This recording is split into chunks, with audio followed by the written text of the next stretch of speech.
Hi, I'm Rabbi Zoot, and welcome back to the channel. Let's talk about physical space.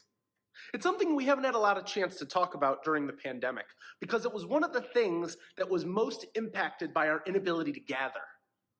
Now, COVID-19 has made it so that coming together physically is more and more challenging, and so we've sort of put the issue on hold. But I'm going to remind us that we were actually beginning to encounter some of these challenges even before the pandemic. I come from a generation of millennials who continue to ask the question, why do I need to do something if I can find an easier alternative that lets me engage with the idea of something without necessarily investing the physical time and energy? That's the reason why we work out at home, because we have apps that can bring us all of the workout needs that we might have. It's the reason why we might not necessarily go to a movie if we can stream one from our own home. We like to bring things to us. We like to have that convenience of let's engage with the things we want to do in any location and every location. Religion has been pushed to think about this in meaningful ways. My congregation, the Valley Temple here in Cincinnati, Ohio, we've been streaming our services in some way, shape, or form for almost 20 years. You've been able to engage with us online, but why?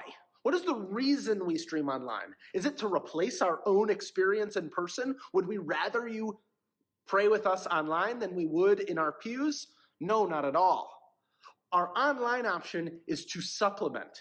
It's to make sure that if you're out of town and aren't able to join us, you can still feel the warmth of community even from afar. It's to ensure that if you're sick or if there's an illness or an injury in the family, you don't have to be precluded from joining our community. But COVID-19 has unfortunately taught us the lesson that you can have us on TV instead of coming into the building.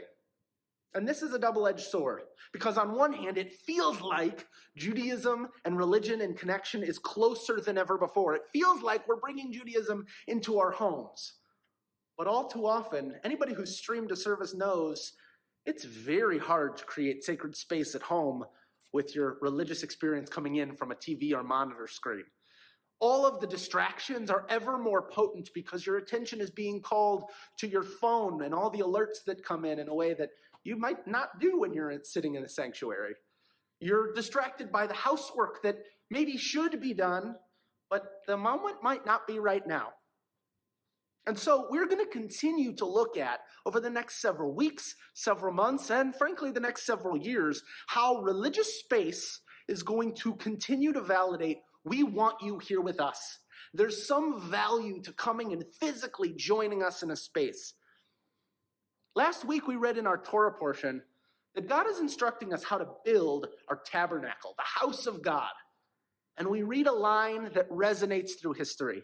We read, "Build me a sanctuary that I may dwell among them." This word among them, bitocham, it's a word that expresses in our midst. But this isn't to say that God is our next door neighbor. It's not just that by having a temple in our neighborhood, God has an address where we can send our postcards of prayer and where we could go in order to visit. Rather, the Torah portion is articulating to us, we need to build a space in order that we are able to make space for God in our midst. We need to know that by having a special place where we can go and connect and relate to God, we're creating the mentality that God has value in our world, and community and the values that come with it have something to bring to the lives we're creating. You may have noticed I've changed the space where I'm doing this video. I've been doing it from my office at Temple because I like showing you a little bit of my personality. You can see some of my books. You can see some of my tchotchkes. But this week I'm coming to you from in front of this stained glass that we have at our congregation. Not only is it a beautiful piece of art, but it's also a relic. We at Valley Temple collected this from another congregation in Cincinnati that could no longer sustain itself. And so we brought a little bit of their beauty into our space. This wasn't just because it's lovely. It certainly is. It brings light. It's a nice thing to look at. But it also is evidence of the continuity that we as Jews, we as people of faith, have value in building beautiful spaces where we're able to do the sacred work of finding our own spiritual wellness and our own spiritual direction. By having this beautiful evidence of other places and other people who have prioritized this in a similar way to us, we get to do the work of saying, we're going to continue to build the relationship with God in our midst, in and around us, and by bringing a little piece of God into ourselves to ensure that we're ready for whatever the next thing throws at us.